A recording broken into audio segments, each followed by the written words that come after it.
Welcome to Coffee and Pizza.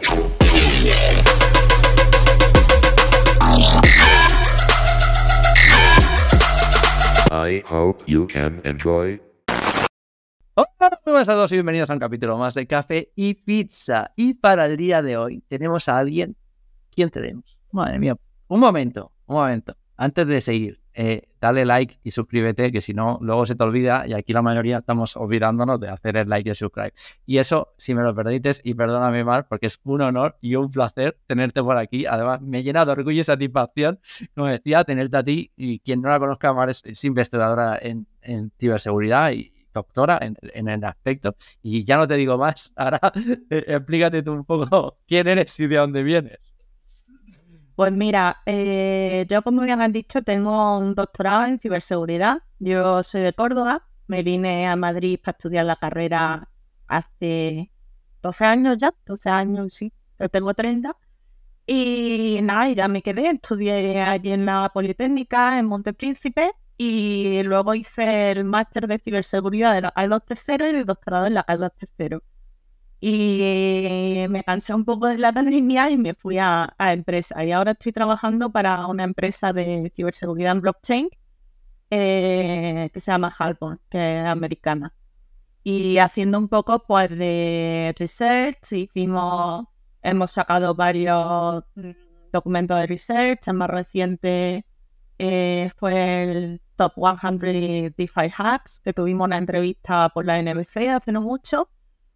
Y también pues un poco desarrollando herramientas de seguridad para la empresa y un poco estoy tocando el tema de inteligencia artificial también, estoy estudiando un poquito, así que Pues muchas cosas.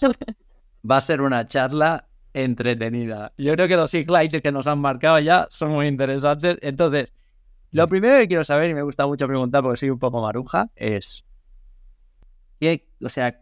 ¿cómo era Córdoba cuando tú eras joven para que se te vaya a la cabeza decir, me voy a dedicar a la ciberseguridad? Pues mira, yo siempre he sido un poquito friki, digámoslo así, siempre he tenido una estética un poco diferente. Entonces, Córdoba está muy bien, pero es cierto que es ciudad pequeña. Y a mí me gustaron siempre los ordenadores. A mí yo cuando era pequeña pues tenía como, 4 pasiones. Eran leer, dibujar, los videojuegos y Pokémon, que está muy relacionado con los videojuegos. Y entonces pues mis padres son unas personas que son un poco chapadas a la antigua, ¿no? Entonces cualquier cosa que fuera de letras y tal, pues no lo veía muy bien. Y entonces pues un poco como me gusta la informática y además me dijeron, bueno, pues estudia una ingeniería, vamos a ver si te puedes ir a Madrid. Y digo, estupendo, pues allá que voy. Y me mudé aquí en Madrid y yo empecé con la idea de estudiar diseño de videojuegos, porque me gustaba mucho pintar y me gustaba mucho jugar y tal. Yo creo que muchos informáticos empezamos con esa idea, porque yo había tocado de seguridad, había tocado muy poquito. Sí que lo típico que cuando juegas y tal, pues crapear, poner el crack, cambiar los TLL y la R4 de la Nintendo para piratear los juegos.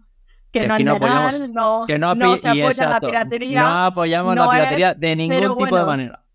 Pero bueno, todos, seamos sinceros, lo hemos hecho todos en algún momento de nuestra vida. Y son pues los primeros contactos un poco que tuve así con la informática, aparte de programas de diseño tipo Photoshop, y también estuve metida en temas de fansub y sincronizando, o sea, que me tiraba muchas horas con el ordenador.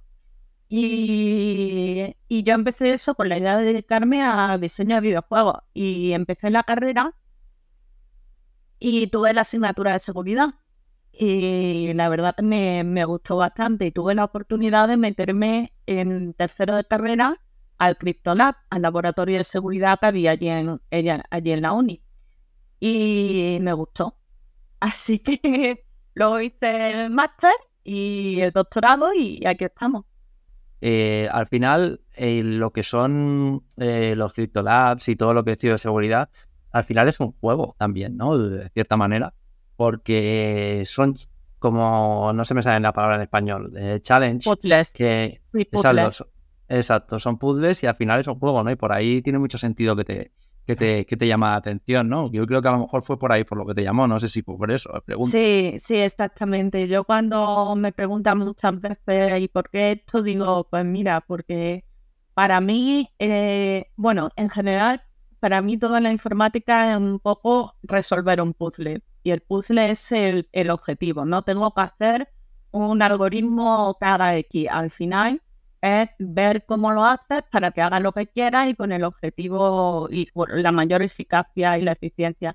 Pero la ciberseguridad tiene un poco más de creatividad, creo yo, porque al final un buen hacker no solo el que sabe, que también, sino el que tiene un poco un pensamiento lateral, que es capaz de ocurrírsele cosas que no pensaría otra persona. Y eso pues me gusta, aunque yo no me considero la mejor del mundo, pero sí que es verdad que me parece muy divertido porque es una manera un poco de potenciar esa parte que a lo mejor en una carrera técnica pues dices, pues no hay tanto espacio como para la creatividad como para en otro tipo de campos, ¿no? Entonces, si nos ponemos así entre los CTF, luego el intentar, a mí me gusta mucho la stego, que es el arte como de ocultar mensajes. Y el ver cómo manipula un objeto para que sin cambiar la apariencia y como las características estadísticas y otras características que se usan a la hora de analizar si tiene un stego mensaje incluido o no, y aún así transmitir información, para mí era muy divertido. Entonces yo empecé mucho con la stego, que luego fue el tema de mi tesis, que fue esteganografía en blockchain, y a partir de ahí pues ya me metí en el tema de la blockchain, de la seguridad en blockchain. Yo, además, lo que has comentado es muy interesante porque yo siempre hago hincapié en que ser hacker no es solamente en temas de ordenadores, también uno puede ser hacker a nivel de mentalidad de muchas cosas, ¿no? Yo qué sé, pues la típica máquina del gancho, que utilices la máquina del gancho para conseguir otra cosa utilizando una funcionalidad que la máquina del gancho no estaba pensado, ¿no? Eso también es ser hacker, ¿no? Por poner una cosa, ¿no? Y el otro día hablábamos también de que hay una web de piratas del IKEA, ¿sabes? De hackers del IKEA, y cogen los muebles del IKEA y les hacen otras funcionalidades, ¿no? Al final lo que tú dices, ¿no? Hacker al final es una persona que piensa pues fuera de la caja, ¿no? Como dicen los americanos, out of the box, para acercarse, conseguir cosas para los que no estaba pensados. Aunque también te digo que mi madre es hacker, pues como le des cualquier programa te lo revienta. Pero eso es un buen hacker. Ahora, ¿qué tipo de hacker? Pues sería un buen Q&A. Sin duda. Eso te vería todos los bugs, desde luego. Sin duda. Y luego, si eso, nos vamos un poquito más a los aspectos técnicos de tu tesis, ¿vale? Y nos vamos un poquito más a tirarnos bueno, que nos expliques un poco más técnicamente qué son esas cosas que haces y cómo se pueden utilizar y cómo lo pueden utilizar los cibercriminales para hacer cosas negativas para la gente. Pero si me lo permites, hay una cosa que es que me llama mucho la atención y esto ya es un poco personal. ¿Cómo era tu infancia? O sea, porque no creo que tuvieras muchas amigas que les gustara lo mismo. No, yo la verdad que mis amigos eran mayoritariamente chicos, si somos sinceros.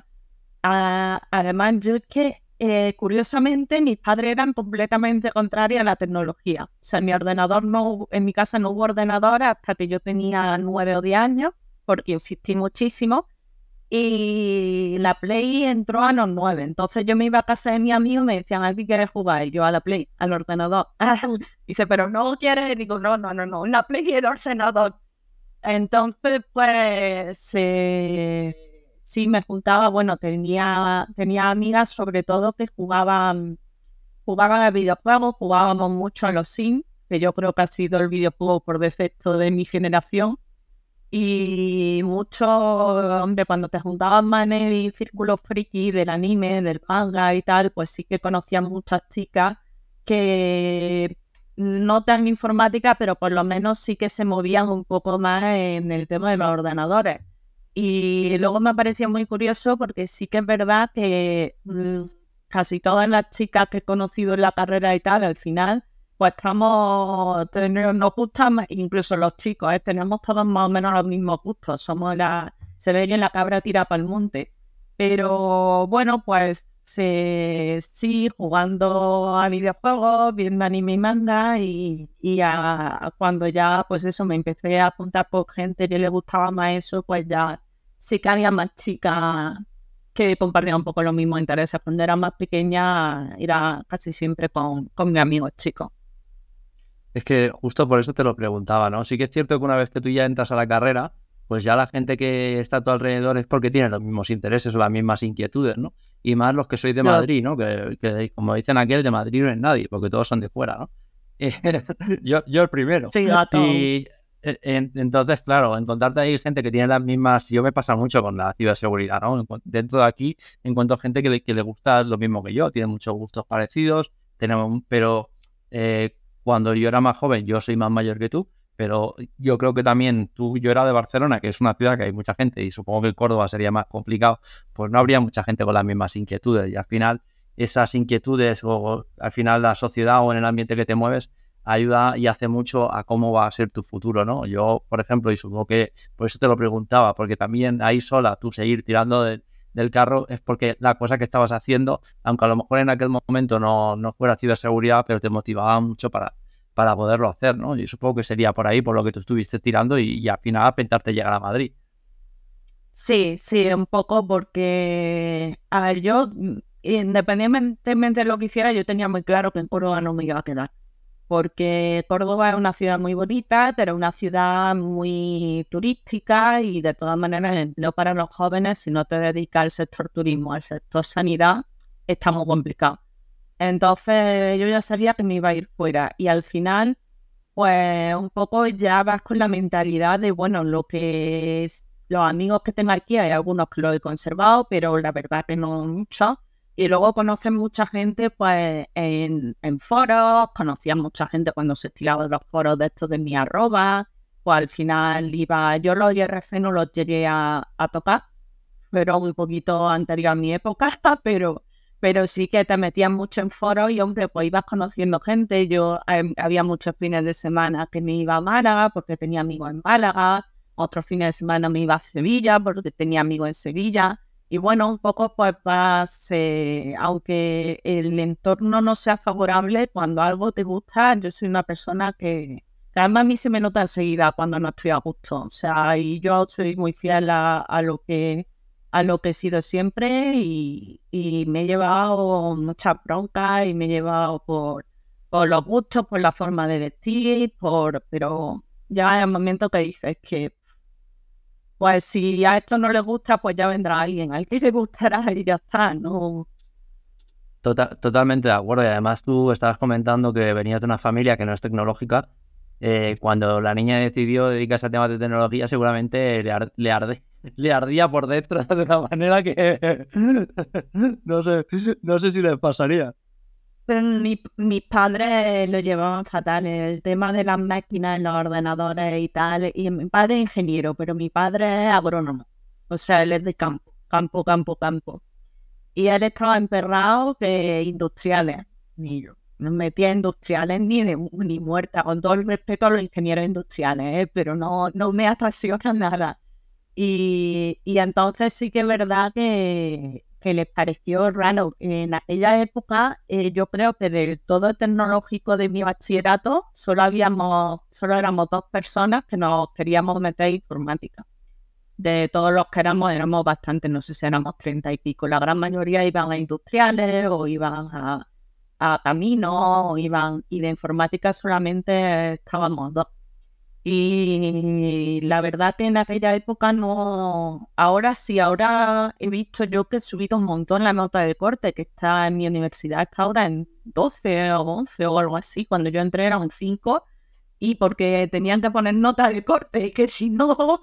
Pero bueno, se ha revalorizado, lo cual está bastante bien, pero sí, fue un poco no estábamos muy contentos a ellos con el tema, no le veía mucho futuro.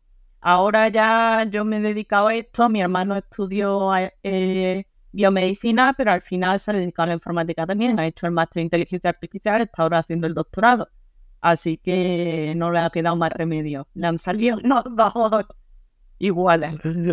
Conectados, le han salido los niños conectados. Sí, sí. Oye, y te iba a hacer otra...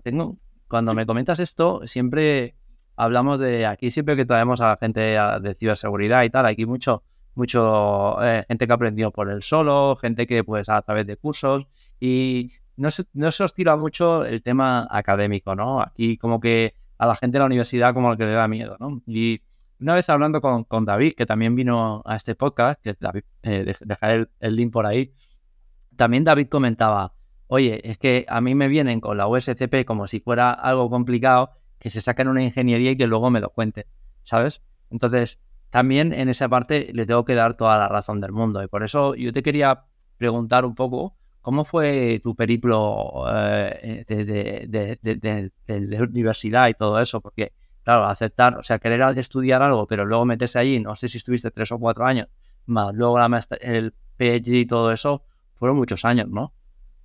Sí, mira, yo fui para los que vayan, que hay mucha gente que va saliendo mucho a la universidad, yo fui sin saber nada de programación, no sabía programación.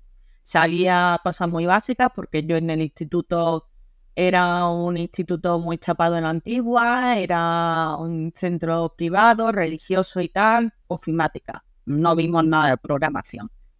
Y el cambio de paradigma de empezar a programar fue difícil, ¿eh? Yo me acuerdo que los primeros parciales de programación 1 los suspendía todos. No había manera. Luego sacó un 975 en el global. Digo, aprendí a programar en las 2 semanas de Navidades. O sea, esto es fantástico, pero es verdad que cuesta, ¿eh? Además es un cambio, sobre todo si te vas a estudiar fuera, no es lo mismo estar en tu casa, que te organizan, te lo dan y tal, ya te tienes que organizar tú, depende de cómo sea la universidad. Yo estudié, como ya he dicho, en la Politécnica, en la de Montepríncipe. Ahí a mí me gusta mucho el sistema que tienen, o por lo menos el que tenían, pero es verdad que no es para todo el mundo, porque es un sistema que es un poco chapado a la antigua. ¿A qué me refiero? Son muy técnicos, muy técnicos, y son muy de yo te doy lo que yo te doy y tú te apañas y luego nos vemos en las prácticas y en el nada de eso de hacían tutorías muy de vez en cuando. Tú si les mandabas un correo a lo mejor te respondían a las 2 semanas, entonces te obligaba mucho a aprender por tu cuenta. Y yo he aprendido mucho a decir, no entiendo algo, yo sé que el profesor probablemente no me va a contestar y tengo que entregar la práctica en 4 días. ¿Qué hacía? Pues te ponía a leer papers, te ponía a ver tutoriales de YouTube, probaba, exámenes, yo me he descargado exámenes de otras universidades resueltos para aprender a ver cómo se hacía. Entonces, yo creo que la ingeniería, más que el contenido, lo que te da es una resiliencia y la capacidad de enfrentarte a un problema con unas herramientas que no tendrías si no las haces, sobre todo. Porque luego lo que es contenido lo puedes aprender por tu cuenta, no es un misterio de esto necesita ser un genio, no. Pero es verdad que te fuerza a desarrollar unas áreas y unas capacidades que a lo mejor de otra forma no las desarrollaría. Por lo menos cuando yo hice la carrera. Ahora ya no sé cómo estará. Sé que han cambiado el sistema educativo y que ahora la gente está... Porque yo di clase también, di en la Carlos III, una asignatura de seguridad en dispositivos móviles. Y sí que se me forzaba mucho me enviaban un correo y al día siguiente tengo que responder por la solución de por qué no le funciona la práctica y muchas cosas. No sabía lo que era Stack Overflow en segundo semestre del 4º de carrera, que digo, pero ¿cómo habéis llegado hasta aquí vosotros?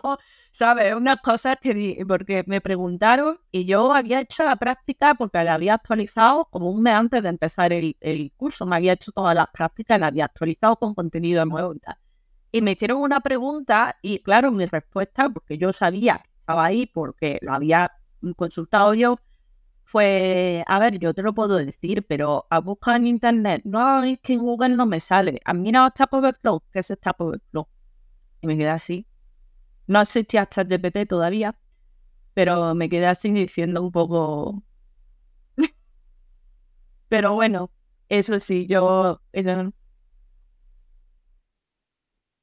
Este es el nivel, efectivamente, que, a ver, no le pueden pedir lo que no le exige. También es verdad, si ellos no lo han exigido.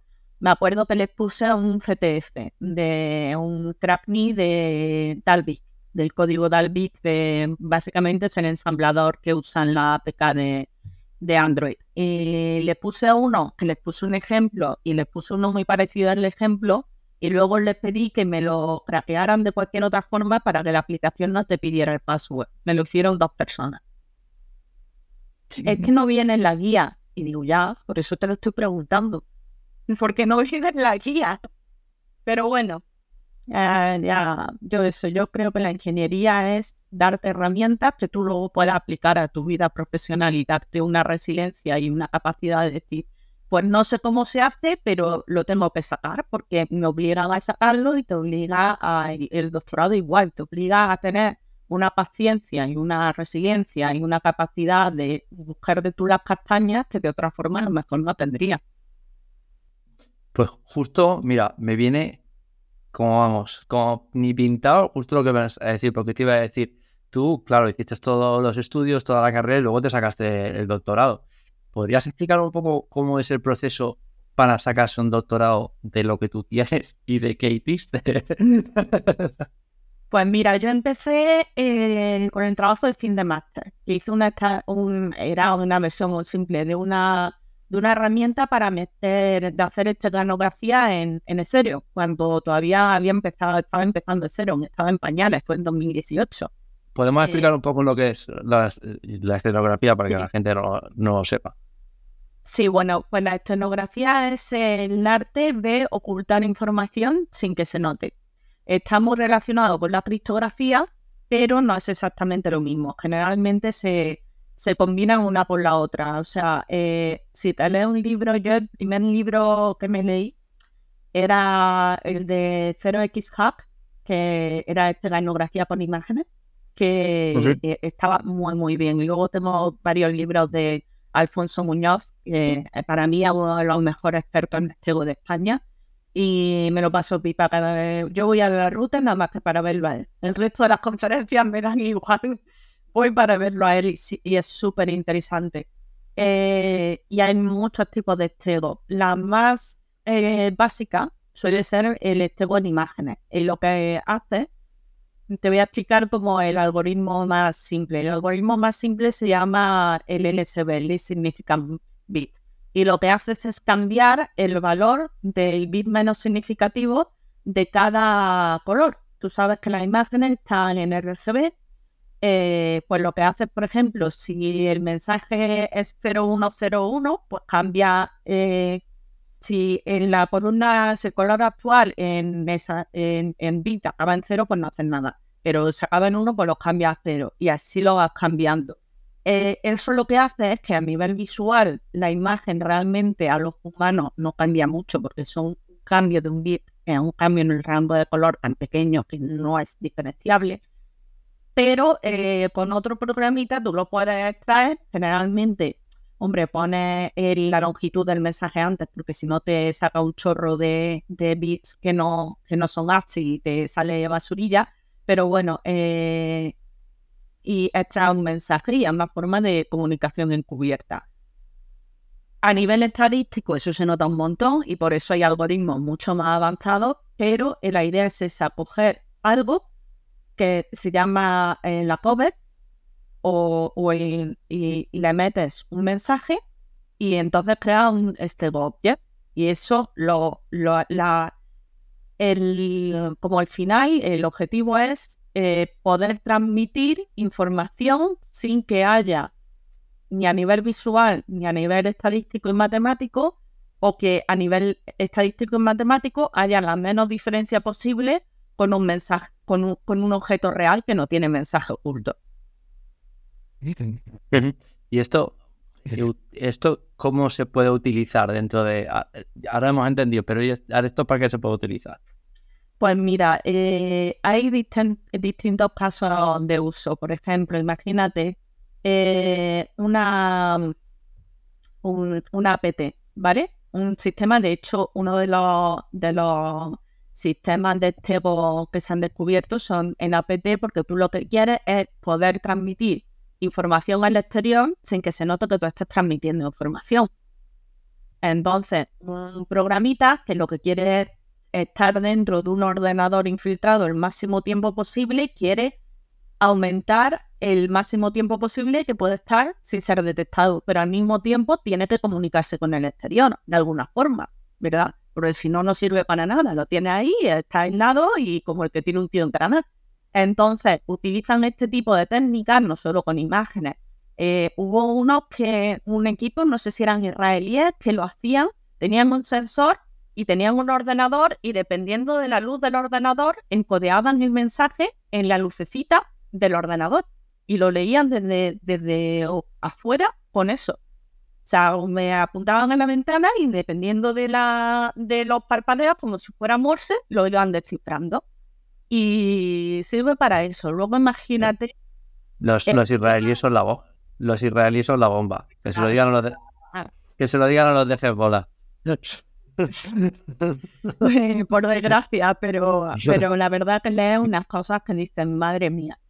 Y luego en un tema, por ejemplo, para algo que yo hice, sobre todo el tema de stego en blockchain, tú sabes que la blockchain es una cadena de bloques que está unida por elementos criptográficos y hace que sea muy difícil modificar cualquier bloque anterior, con lo cual es prácticamente inmutable a no ser que haga un Cyber Attack, que es tener posesión de más del 51% del ordenador, ¿vale?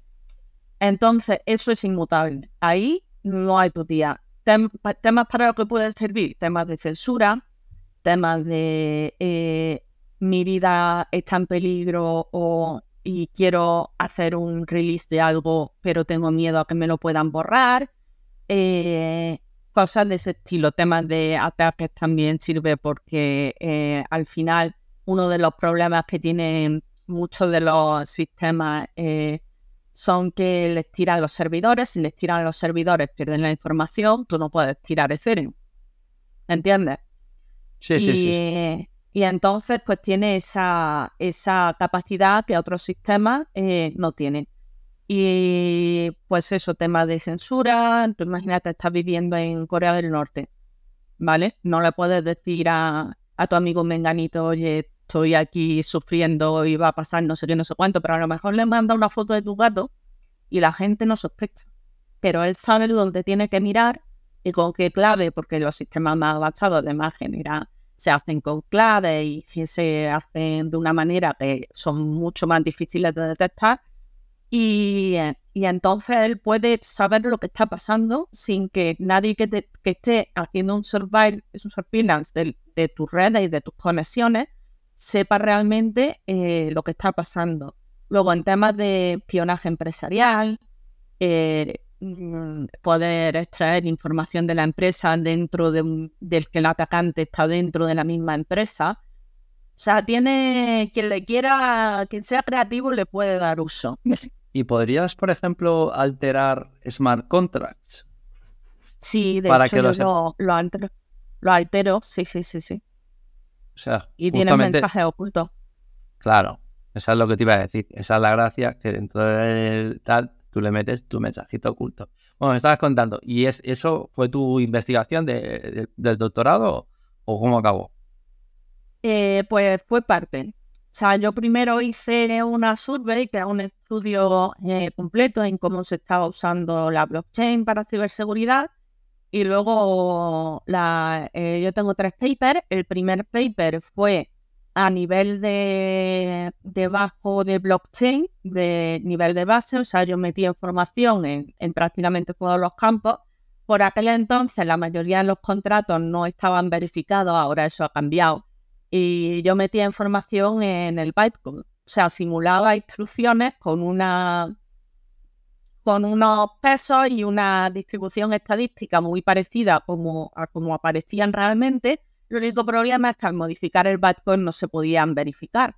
Pero, sin embargo, el contrato funcionaba estupendamente porque ya me ocupaba yo de restaurar la pila y de meterlos. Había dos formas. Una, meterlas después del último stop, simulando un nuevo bloque, que si no seguían los saltos era difícil verlo, porque o bien hacías un debug de la llamada a cada una de las funciones y veía que realmente ese código no se llegaba a ejecutar nunca, o bien lo hacía a mano, estudiando todo el contrato y todos los posibles paths de ejecución, y veías que ese código no se ejecutaba nunca.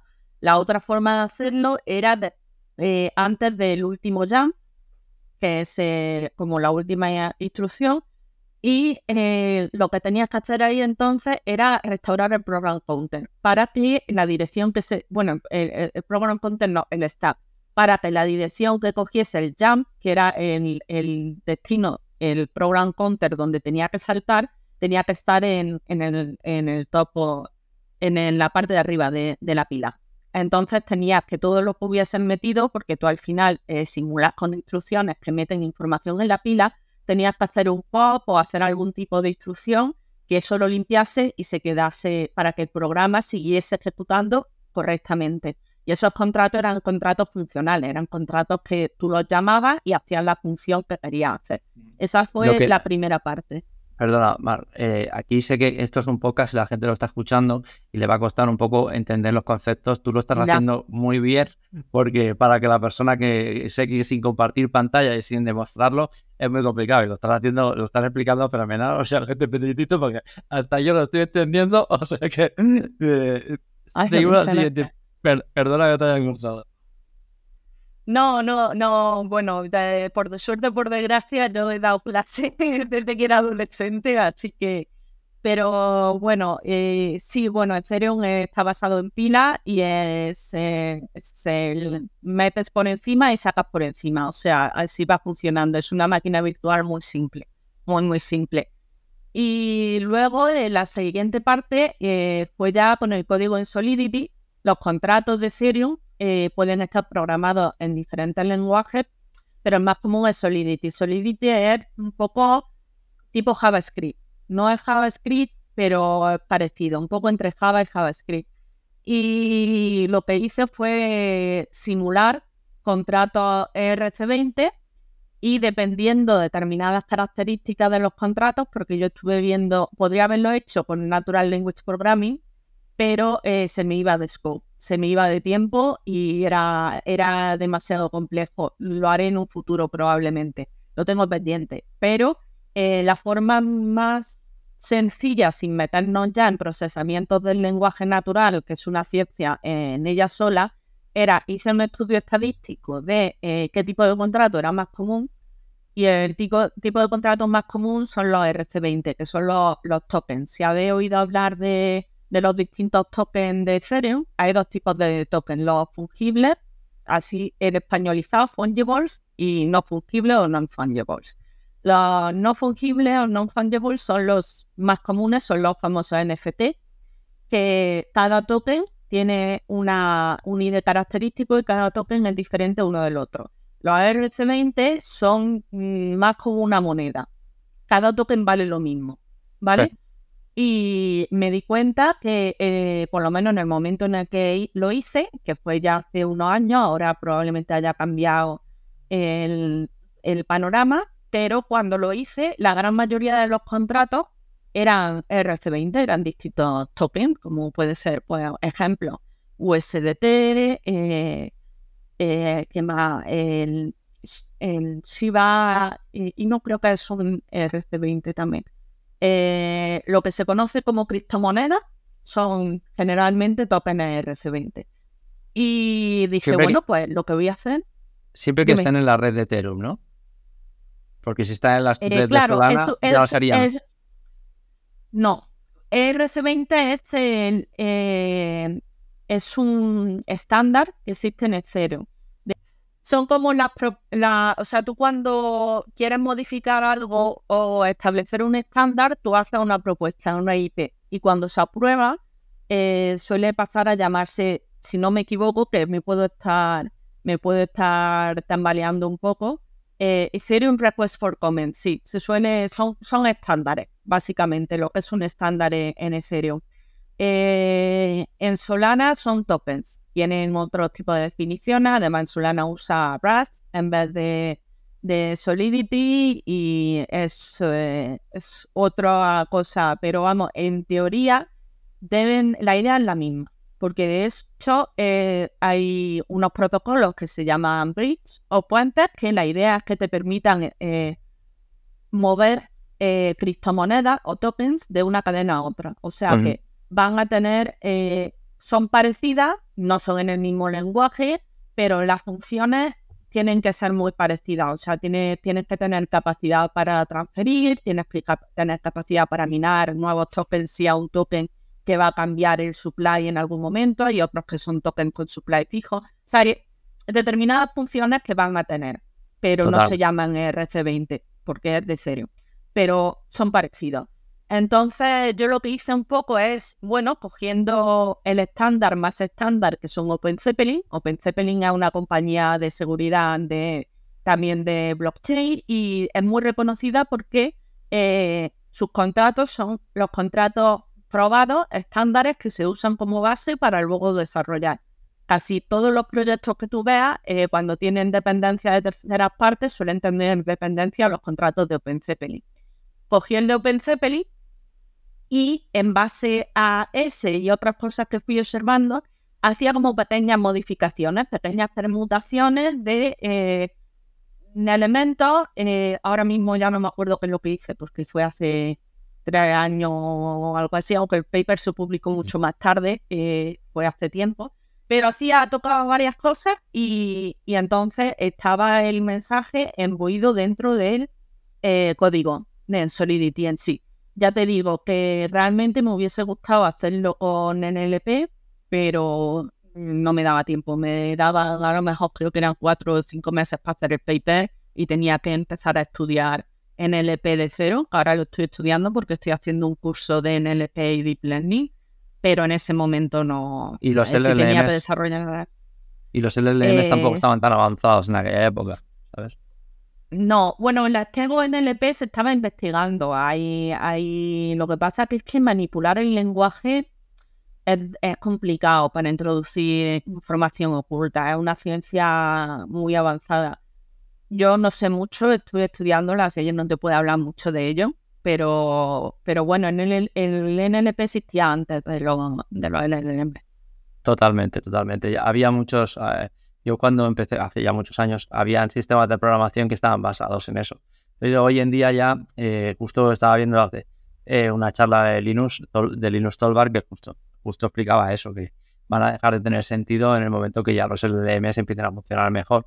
Porque al final la programación de lo que sirve es de que facilite las cosas a los demás, ¿no? Y mucha gente sigue siendo aún guarda el romanticismo de la programación, pero bueno, pues si ellos guardan el romanticismo de la programación, como decía Linus Torvalds, pues que se vayan a escribir en binario, en 0 y 1, y que se entretengan un rato, ¿sabes? El ensamblador, como a mí me gusta.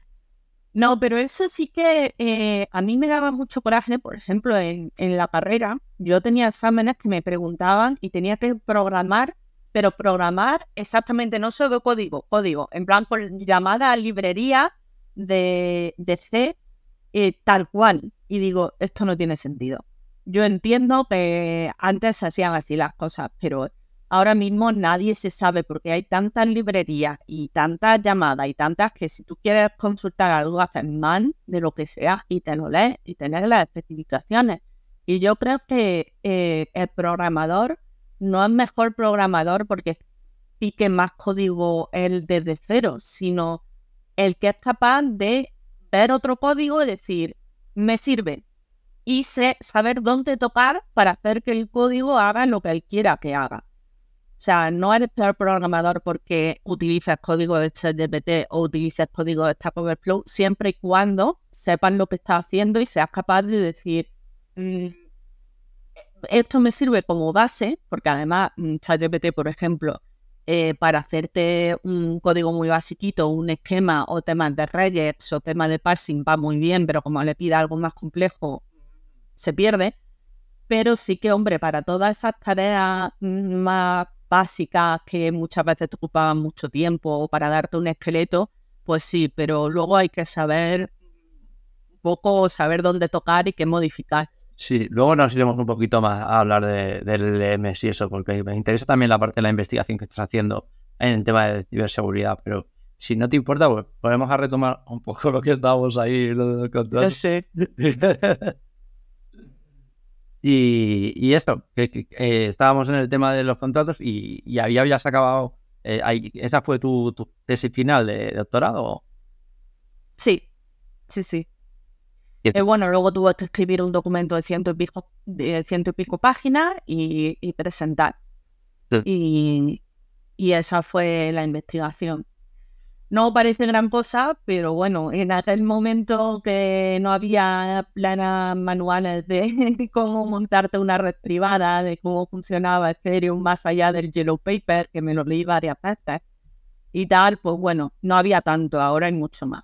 Ya para la fecha en la que terminé habían salido mucho más papers del tema.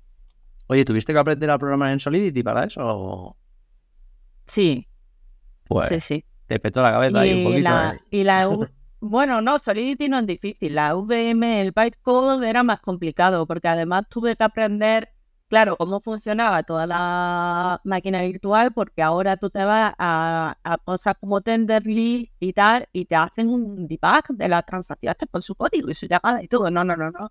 Yo tenía que montarme en mi red privada con la opción debug y hacer la llamada al contrato y hacer un stack trace de la llamada al contrato, viendo cómo cambiaba en el stack y en la memoria los valores y por qué no estaba funcionando lo que yo había tocado. Ojo, que en aquel entonces no era tan sencillo.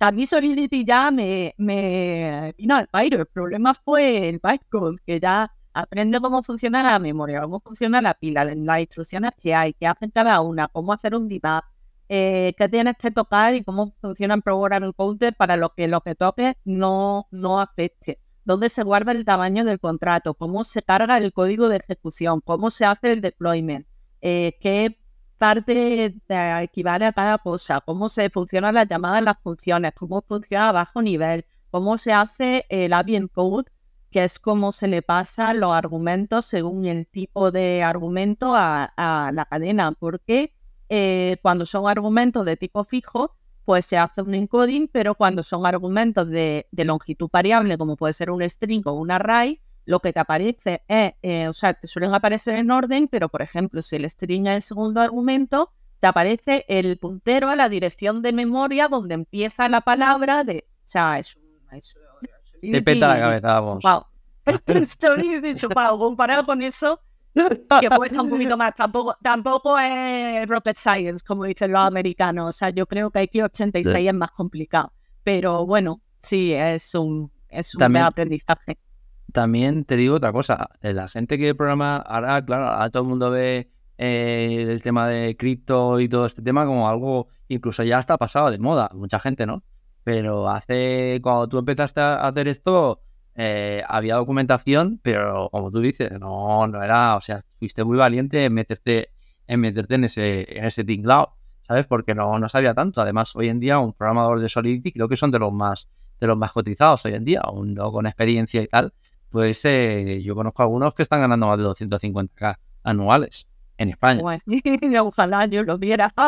¿Vale? O sea, trabajan para empresas internacionales y trabajan desde aquí, desde España, y están ganando mucha pasta porque, bueno, son expertos y ya llevan años en eso.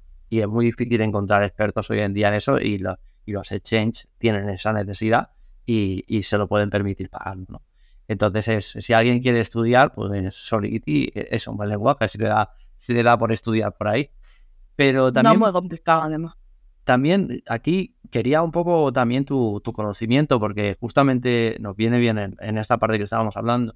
Hoy en día mucha gente empieza a decir que, bueno, Web 3.0 o la blockchain o las criptomonedas fueron un bluff y que eso ya va a pasar de moda y que eso ya no va a volver a venir y que eso ya fue.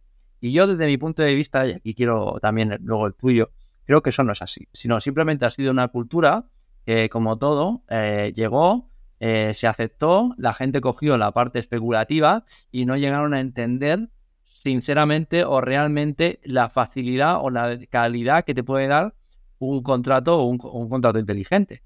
Porque en el momento que pase eso, ¿qué sentido tiene tener gente, pues, se iría a tomar por saco muchos trabajos aquí, ¿no? Entonces, creo que es un poco eso. Y creo que es una cultura que vino, nos explotó en la cara con toda la tontería de los NFT y todo esto, que hizo mucho daño, porque también luego de ahí Bitcoin y todo esto se fue para abajo.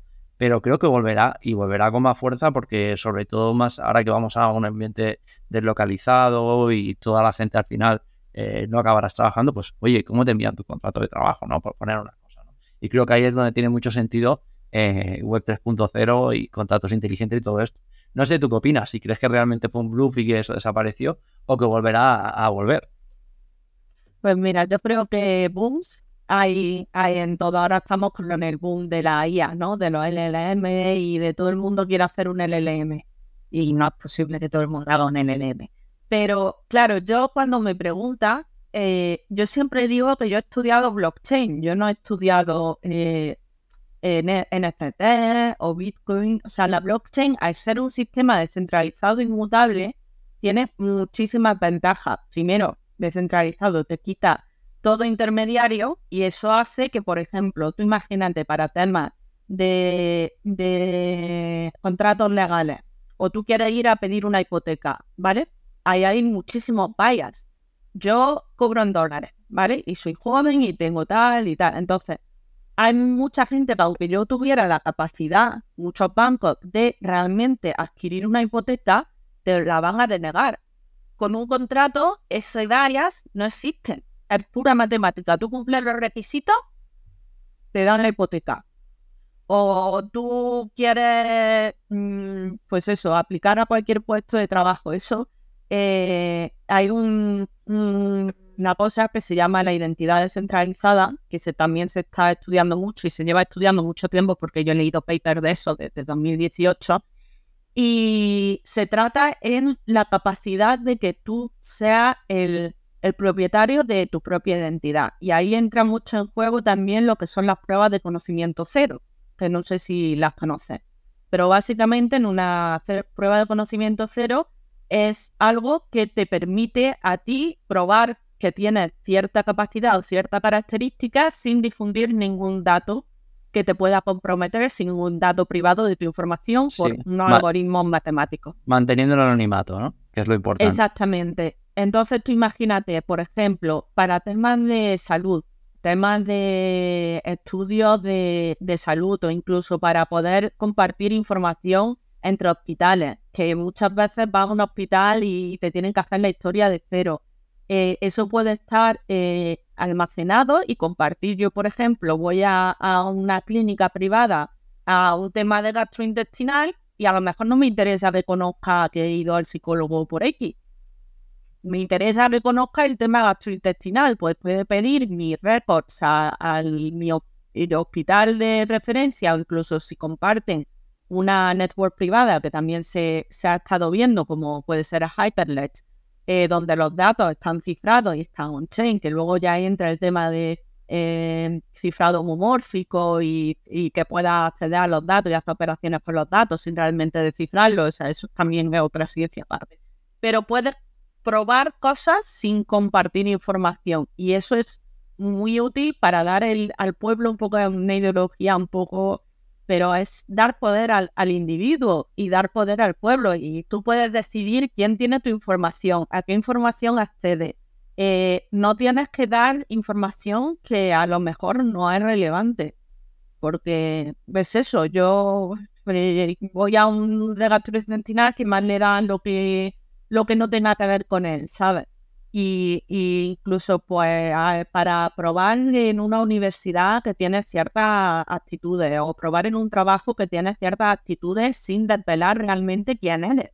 Y ahí volvemos a lo mismo, quita un bias para temas de género, temas de raza, temas de situación económica, que de otra forma es muy difícil quitarlo, en mi opinión, ¿eh? pero y luego eso, al ser inmutable, pues tienen la ventaja de un ataque de ransomware. ¿Qué ha pasado? Hospitales, de cifran los discos duros, se pierde la información.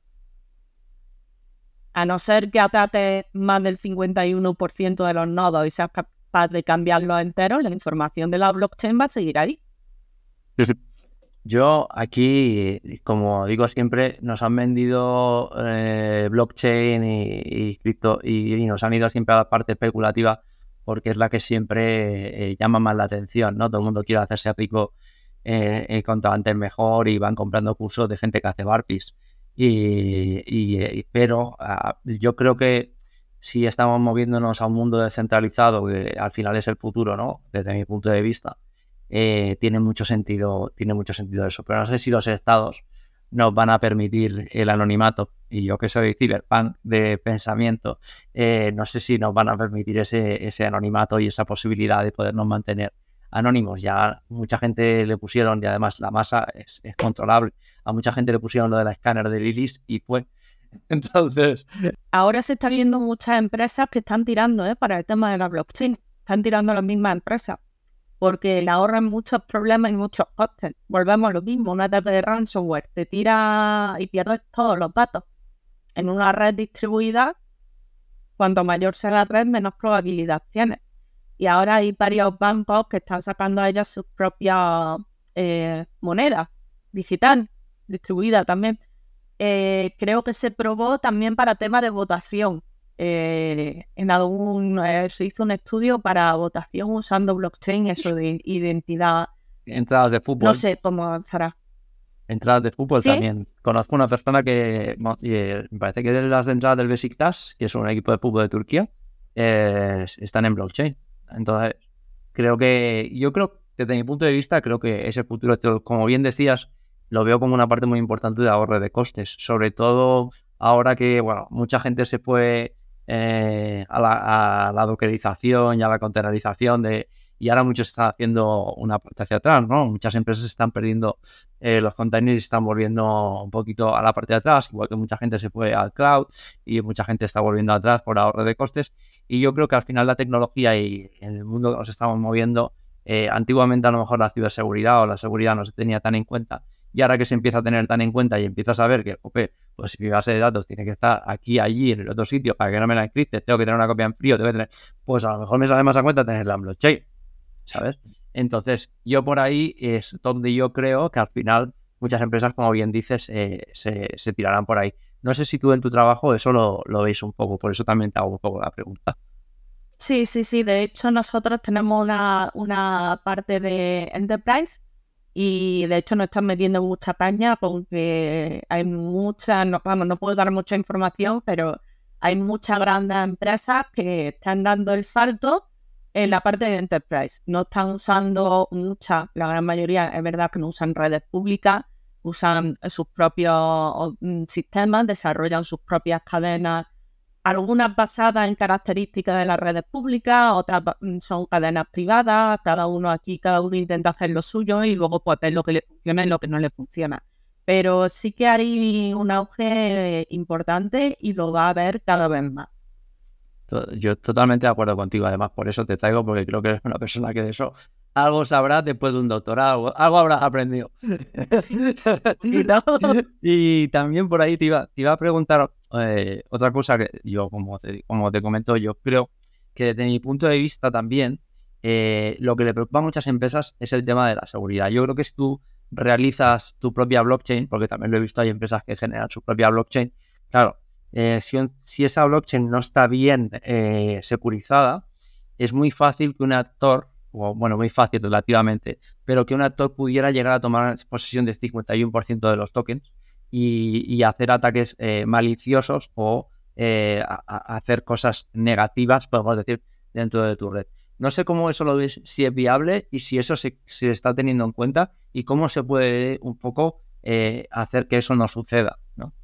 Sí, completamente. Al final, depende del algoritmo que estén usando, de consenso, de cómo estén los nodos y tal, pues hay diferentes ataques. Eso, cada uno pues tiene sus vectores de ataque. Sí que se está teniendo en cuenta, Sí que hay empresas que son Layer 0 que están contratando auditores para que le hagan la auditoría.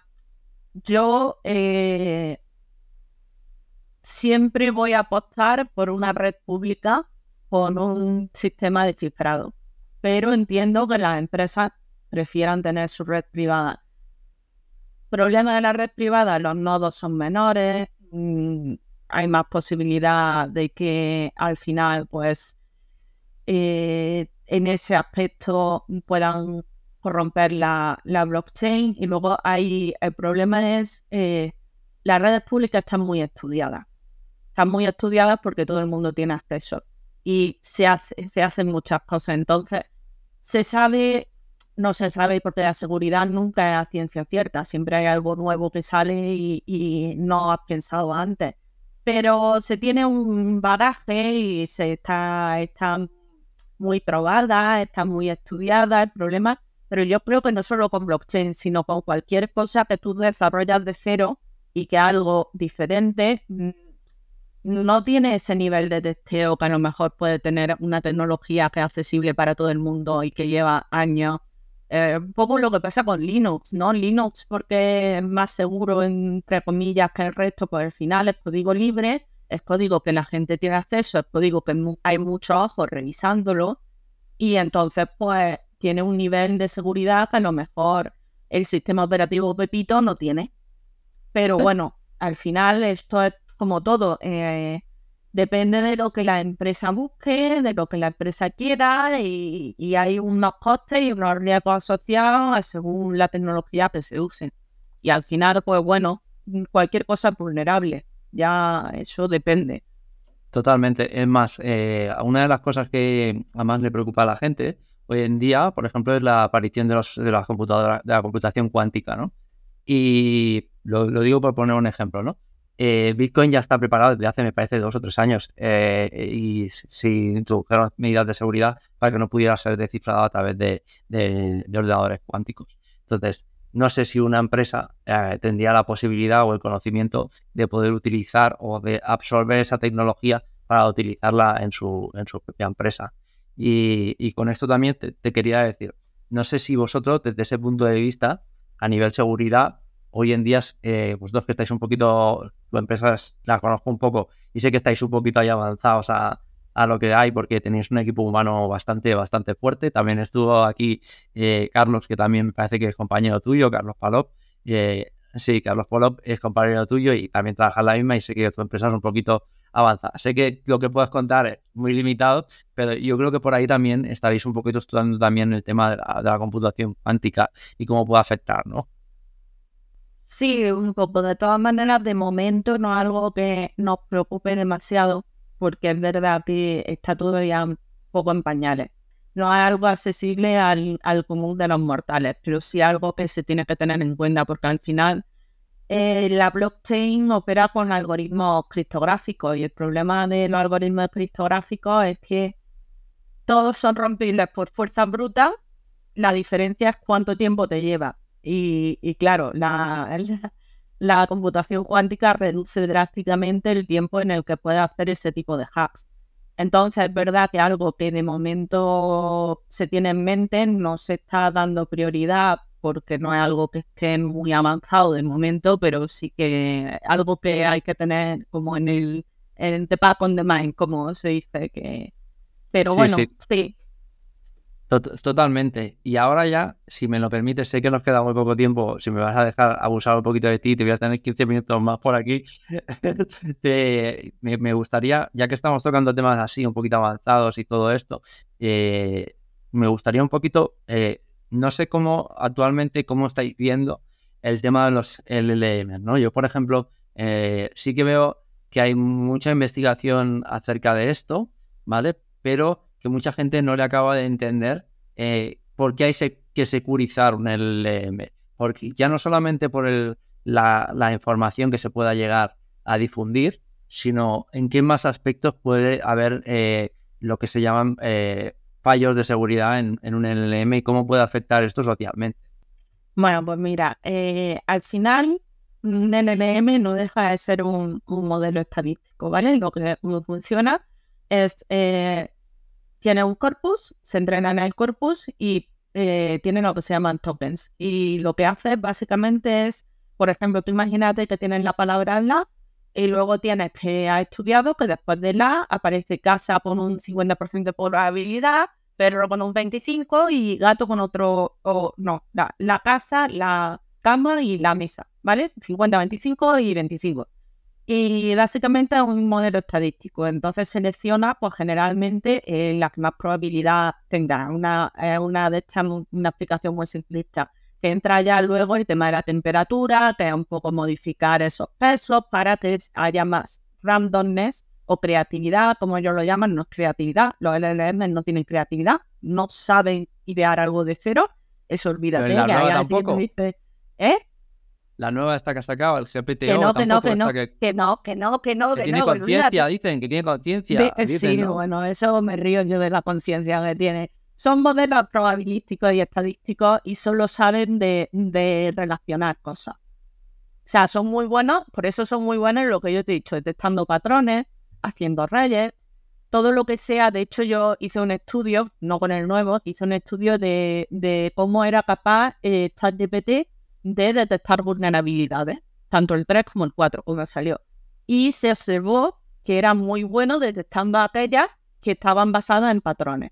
Pero como le metiesen más complejidad y conexión con el entorno y con otros contratos, fallaba, vamos, como una escopeta de feria. Y al final, pues, todo lo que tiene es basado, a no ser que hayan hecho algo muy nuevo. El problema es que OpenAI no es open source, entonces no puedes ver realmente lo que han hecho, pero el 90% de los LLM es eso. Tú entrenas con un corpus que puede ser más grande o menos grande y tiene un número de tokens que pueden ser más, son los parámetros, ¿no? Como ellos les dicen. Cuanto más parámetros tengas, más relaciones tienes, más relaciones entre cosas tienes, por así decirlo. No tienen originalidad, son modelos probabilísticos y se basan todo en cosas que ya han visto.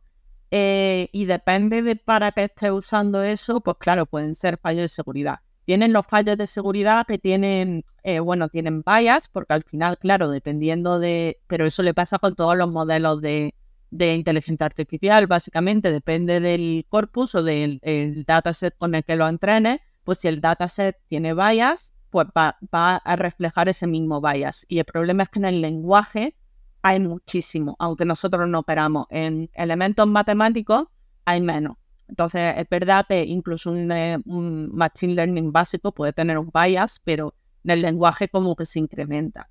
Entonces, puedes tener un LLM que tenga bias. Luego, tú sabes que hay capas como de censura, pero hay ataques para saltarse, que eso es un arte en sí mismo. Hay palabras clave que permiten, luego hay ataques que depende de si le pasa un mensaje muy largo. Sí, el sorting o algo así se llama así.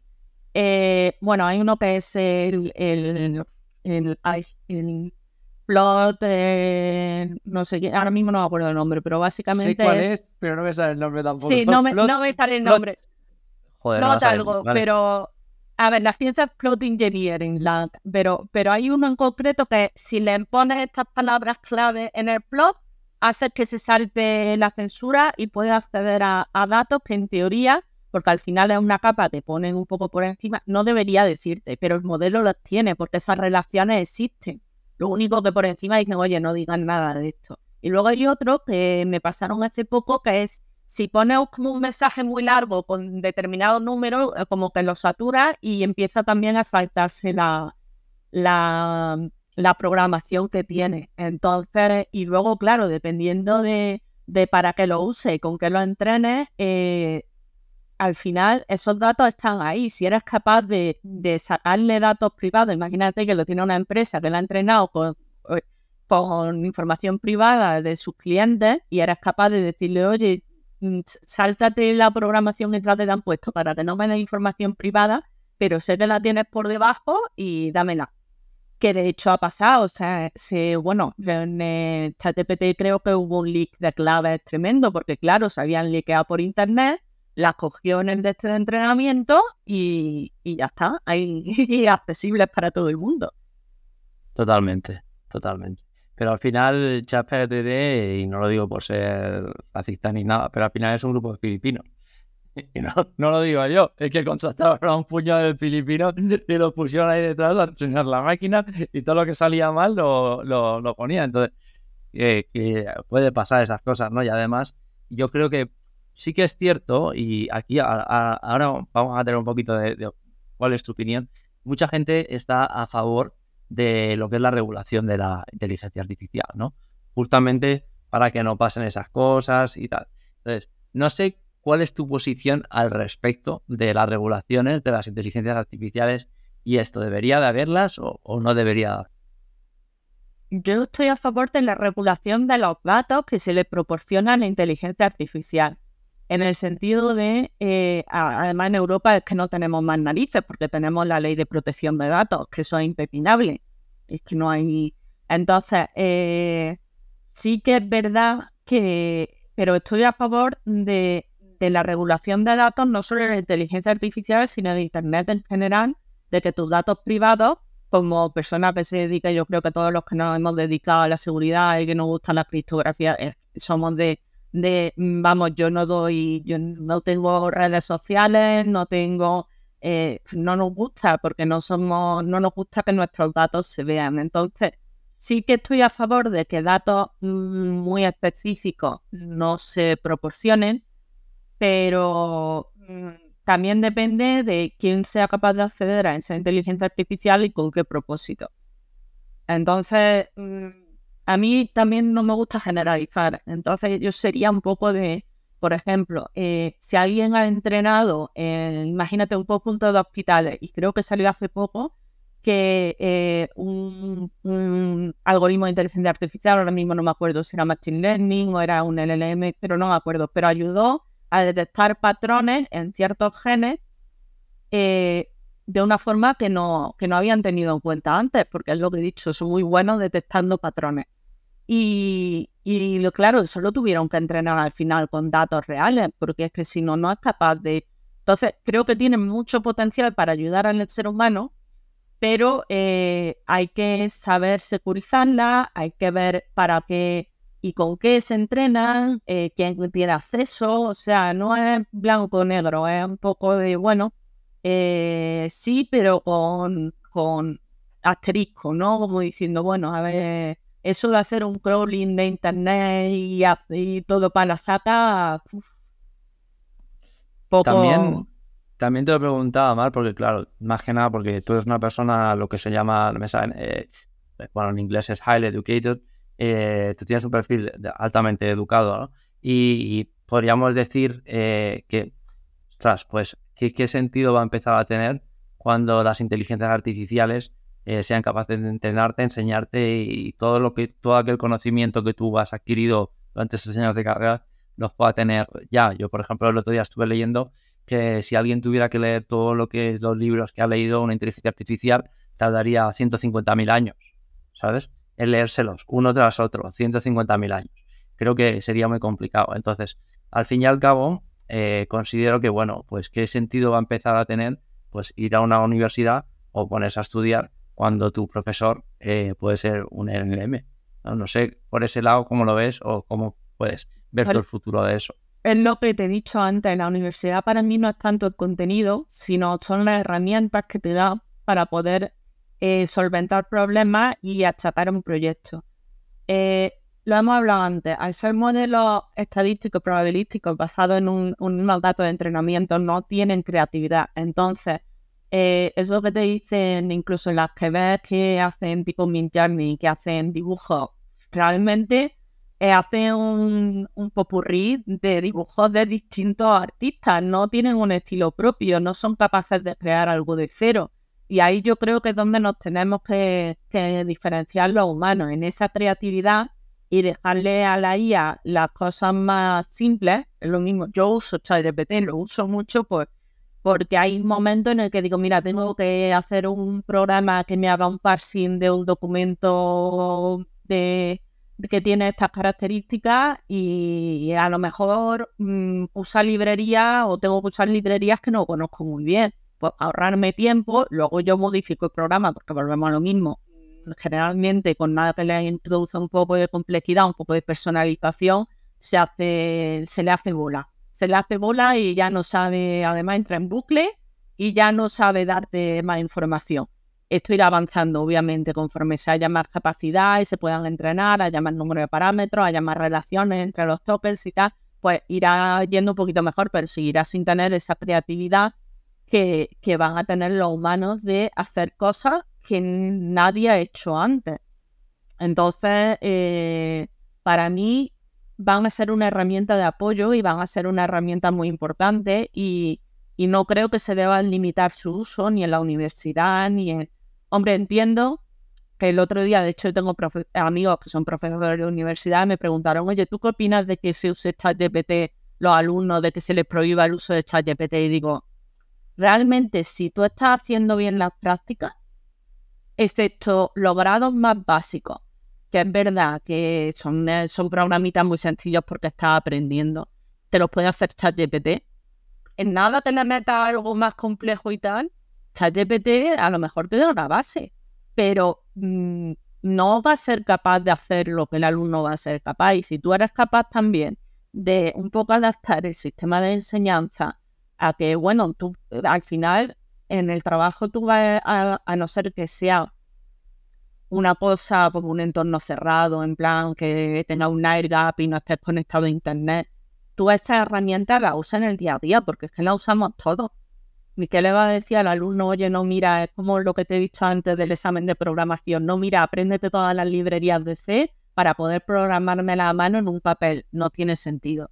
Entonces tienes que adaptar un poco el sistema de enseñanza a valorar más, enseñarle al alumno a esa creatividad, a esa capacidad de resolución y no tanto el contenido de memoria que ya está disponible en internet si lo buscas y ya estaba antes con un man.